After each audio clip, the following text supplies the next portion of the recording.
वहीं दर्शित उसकी कमर में हाथ डालता है और उसे अपनी तरफ खींचकर उसके होठों से वो खून अपने अंगूठे पर लेकर और फिर वो अंगूठा अपने मुंह में रखकर उस खून को चूसते हुए ही एक डेविल स्माइल करते हुए ही बोला, अंडरस्को हाँ स्वीट हार्ट, में तो हद से ज्यादा बुरा हूँ, लेकिन तुम्हारे ये लिप्स मुझे आज बहुत पसंद आ गए। एक नशा सा है तुम्हारे इन होंठों में। Your lips are soft and sweet like cherries, sweetheart. वही आश्वी हैरानी से ही दर्शित को देखने लगती है, और वह दर्शित की बात सुनती है तो थोड़ी हैरान हो जाती है और चौंक भी जाती है। वहीं दर्शन उसके होठों पर अपने हाथ फिराते हुए ही बोला, अंडरस्को सच में आज तुम्हारे होठों को चूमकर तुम्हारे होठों का रस पीकर मुझे ऐसा लगा कि जैसे मैं किसी नशे में डूब गया हूँ।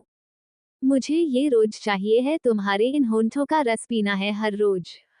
तभी आश्वी गुस्से में बोली, अंडरस्को ये क्या बदतमीजी कर रहे हैं आप, और किसी लड़की की मर्जी के बिना उसे कैसे छू सकते हैं आप।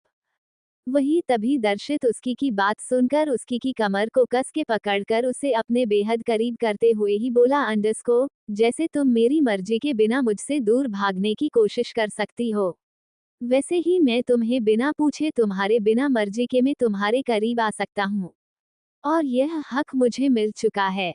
तो अब न ही तुम मुझसे दूर जा सकती हो और न मेरी नजरों से दूर जाने का तुम्हें हक है। तुम्हें तुम्हें हर पल हर वक्त मेरे करीब ही रहना होगा, चाहे कुछ भी हो जाए, लेकिन अब तुम मुझसे दूर नहीं जा सकती। वहीं आश्वी उसके सीने पर मुक्का मारने लगती है और वह रोने लगती है।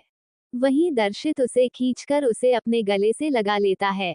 वही आश्वी भी उसके गले लगे हुए ही अभी भी रो रही थी और रोते हुए ही बोल रही थी, आप सच में ही बहुत बुरे हैं, बहुत बुरे हैं, आप बहुत बुरे हैं।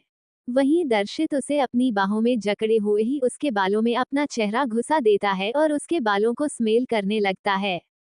वही आश्वी अब जैसे रोते रोते ही जैसे उसकी बाहों में थक चुकी थी और वो खुद को उसकी बाहों में ढीला छोड़ देती है, और वैसे ही वह रोते रोते ही उसकी बाहों में सो जाती है। रात काफी गहरी हो चुकी थी। वहीं आराध्या भी टैक्सी लेकर अपने घर आ चुकी थी। उसका घर उसे रेलवे स्टेशन से ज्यादा दूर नहीं था। वहीं आराध्या को भी बहुत बुरा लग रहा था आश्वी के लिए कि दर्शित उसे अब जबरदस्ती उसे अपने पास रखेगा। उसे बहुत ही ज्यादा आश्वी के लिए डर लग रहा था। वही आराध्या फिर वैसे ही सोफे पर ही सोचते हुए ही लेट जाती है और वह भी वैसे ही सो जाती है। वहीं दूसरी तरफ आश्वी भी दर्शित की बाहों में ही सो चुकी थी। वही दर्शित अपना चेहरा हल्का सा उठाकर आश्वी को देखता है।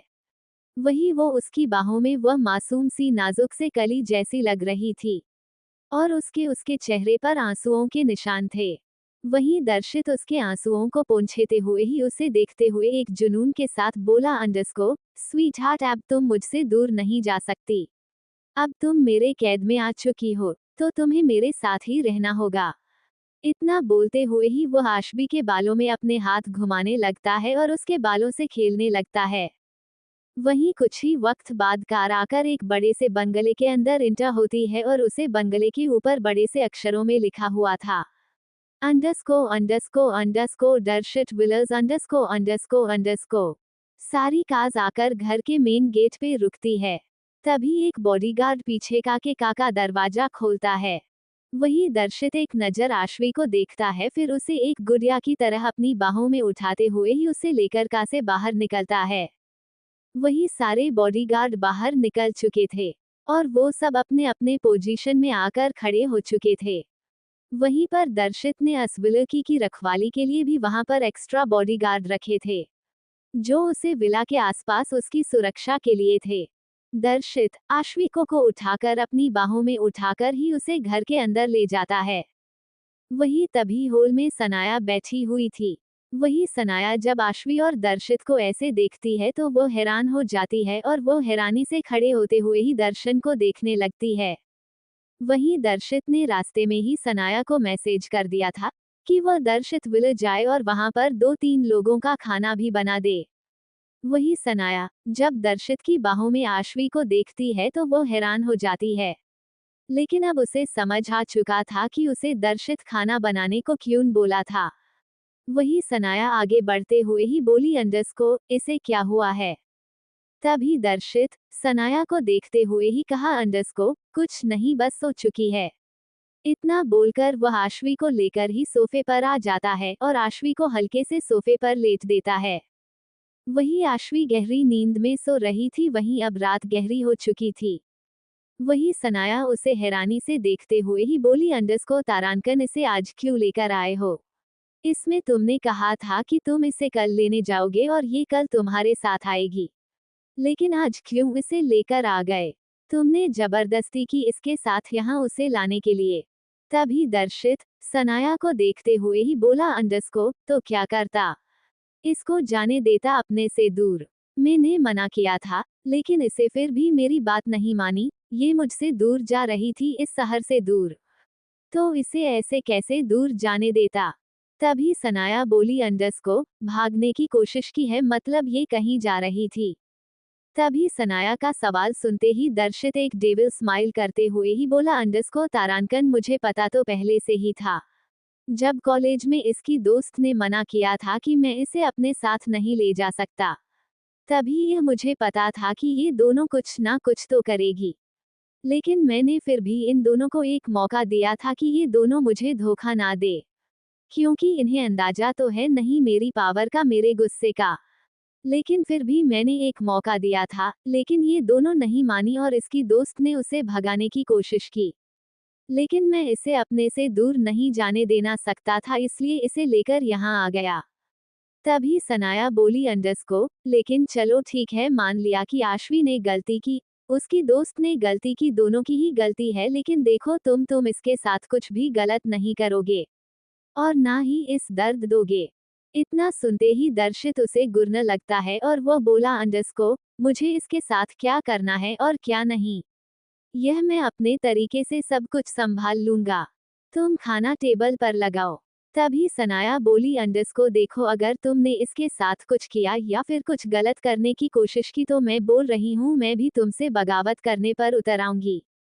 तभी दर्शित सनाया को घूरते हुए ही बोला, अंडरस्को वाह, इतने साल की दोस्ती और इतने साल की वफादारी छोड़कर तुम इस लड़की के लिए मुझसे बगावत करोगी? तभी सनाया दर्शित को घूरते हुए बोली, अंडरस्को हाँ, तो तुम इस मासूम के साथ ऐसा करोगे तो मैं बगावत करूंगी, समझे मेरी बात? इतना बोलकर वह उसे घूरते हुए ही वहां से किचन की तरफ चली जाती है। वही दर्शित जैसे उसे हैरानी से देखता ही रह जाता है। वही सनाया किचन में आ जाती है। वहीं दर्शित आश्वी को कुछ पल देखता है और फिर उसके पास जाकर बैठते हुए ही उसके गालों पर अपने उंगलियों चलते हुए बोला, अंडरस्को उठ जाओ और खाना खा लो, चलो।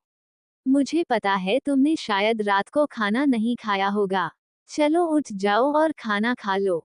इतना बोलते हुए ही दर्शित आश्वी के गले तक उंगलियां लेकर आता है और आदमी को जैसे अपने गले पर गुदगुदी सी महसूस होती है, तो वह कसमसाने लगती है और उसकी आंखें धीरे से खुलने लगती हैं और सामने उसे हल्की सी धुंधली आंखों से दर्शित दिखता है, तो वह फिर से अपनी आंखें बंद कर देती है। लेकिन इस पल एक झटके के साथ उसकी आंखें खुल जाती है और वह उठकर बैठ जाती है।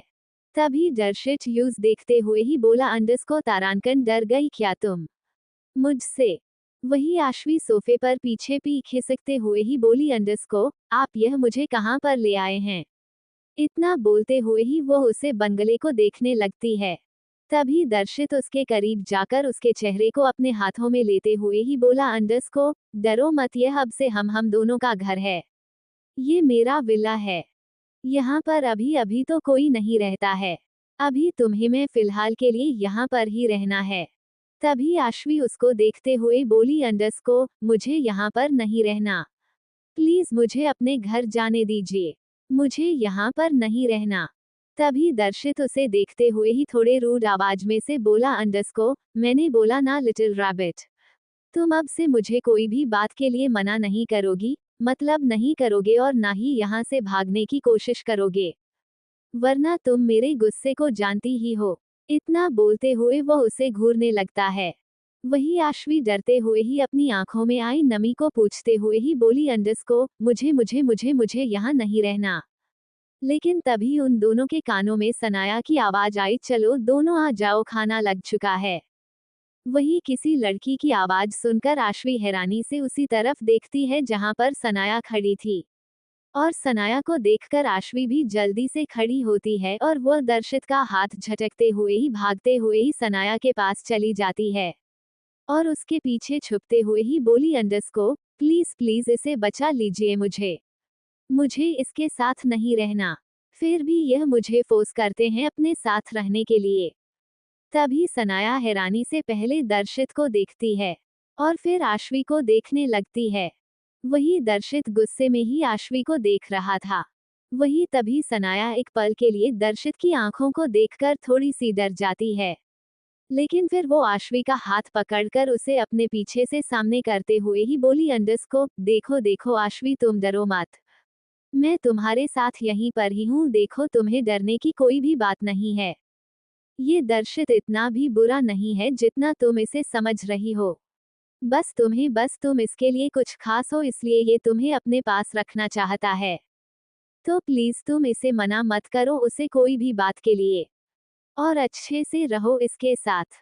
तभी आश्वी बोली, अंडरस्को लेकिन तो फिर आप इसके साथ रहिए ना, मुझे नहीं रहना और ना ही ये पसंद है मुझे। तभी सनाया हैरानी से आश्वी को देखने लगती है। वही तभी दर्शित गुस्से से ही खड़ा होता है और वह आश्वी तरफ आने लगता है। वही आश्वी की पकड़ सनाया के हाथों पर कस जाती है। वही सनाया भी आशी का डर देख रही थी। वही दर्शित गुस्से से ही लंबे कदम भरते हुए उसके पास आकर आश्वी का हाथ कस के पकड़ता है और उसे खींचते हुए ही वहां से आगे ले जाने लगता है।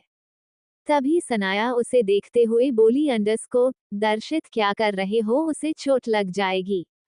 तभी दर्शित उसे एक नजर गुस्से से देखता है और फिर आश्वी को जबरदस्ती अपने साथ खींचते हुए ले जाता है। वही आश्वी अपने आप को छुड़ाने की पूरी कोशिश कर रही थी, लेकिन दर्शित उसका हाथ नहीं छोड़ता और उसे अपने साथ दूसरे फ्लोर पर ले जाकर एक कमरे में का दरवाजा एक झटके के साथ खोलता है और फिर आश्वी को ले जाकर उसे बेड पर धक्का दे देता है। वही आश्वी जोरों से बेड पर गिरती है और वह रोते हुए ही दर्शित को देखने लगती है। तभी दर्शित उसे देखते हुए ही उसके करीब आता है और उसके बालों को कसे के पकड़ते हुए ही बोला, अंडरस्को आज के बाद सनाया से कभी ऐसी बात करने की कोशिश मत करना। तभी आश्वी भी अपने बालों को छुड़ाते हुए ही बोली, अंडरस्को मुझे दर्द हो रहा है, और ये आप कैसे बात की उनसे, मैंने उनसे कुछ कहा ही नहीं। तभी कभी दर्शित बोला, अंडरस्को उसके साथ अगर तुमने कोई ऐसी वैसी बात की या फिर उसे बदतमीजी की तो मुझसे बुरा कोई नहीं होगा। तुम मेरे लिए मेरा जुनून हो, मेरी जिद हो, और मैं तुम्हें संभाल कर अपने पास रखना चाहता हूँ। मैं तुम्हें कैद नहीं करना चाहता, लेकिन तुम मुझे मजबूर कर रही हो अपनी कैद में तुम्हें कैद करने के लिए। अगर तुम्हारी हरकतें ऐसी रही तो मेरा गुस्सा तुम्हें हद से ज्यादा दर्द देगा और तुम जिसे खेल नहीं पाओगे। इसलिए मैं कह रहा हूँ, मुझे गुस्सा ना दिलाओ और ना ही सनाया से कभी ऐसी बात करना। इतना बोलकर वह आश्वी को झटक देता है और फिर वह गुस्से से ही बाहर निकल जाता है और सीढ़ियों से उतरते हुए ही वह जल्दी से नीचे आकर एक कमरे की तरफ बढ़ जाता है जिसमें जो एक छोटा सा बा बना हुआ था। वही सनाया दर्शित को जाते हुए हैरानी से देखने लगती है और फिर वह जल्दी से सेकंड फ्लोर पर जाते हुए सीढ़ियों से ऊपर चली जाती है और फिर वह धीरे से आश्वी के कमरे का दरवाजा खोलती है। वहीं आश्वी भी बेड पर बैठे बैठे ही रो रही थी, सिसक रही थी। वही तभी सनाया दरवाजा खोलकर उसे देखने लगती है। वही किसी के आने की आहट पाकर सनाया अपना चेहरा उठाकर सामने देखती है तो सनाया को देखते ही उसकी आंखों से और आंसू बह जाते हैं। वही सनाया उसके पास जाती है और वह बेड पर बैठती है। तभी आश्वी उसके गले लग जाती है और रोते हुए ही बोली, अंडरस्को प्लीज मुझे इनसे बचा लीजिए, ये बहुत बुरे हैं, यह मुझे दर्द देते हैं और मुझे उससे बहुत ही ज्यादा डर लगता है इनसे। तभी सनाया पहले एक पल भी सनाया हैरान रह जाती है, फिर वह उसे गले लगाते हुए ही बोली, अंडरस्को जिसको तुम बुरा समझ रही हो इतना भी बुरा नहीं है, बस कुछ हालातों ने तो कुछ मजबूरियां ने उसे ऐसा बना दिया है। पहले वो ऐसा बिल्कुल भी नहीं था, वो बहुत ही अच्छा था, लेकिन इन काली दुनिया ने उसे ऐसा बना दिया है। तुम समझो उसे, अगर तुम्हें इसे समझने की कोशिश करोगी तो तुमसे बेहतर दर्शित को कोई नहीं जान पाएगा।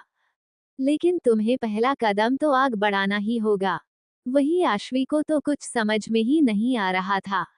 वह तो बस रो रही थी, वह अपना एक ही गाना गा रही थी कि उसे अपने घर जाना है, अपने आश्रम जाना है, अपने अम्मा जी के पास जाना है।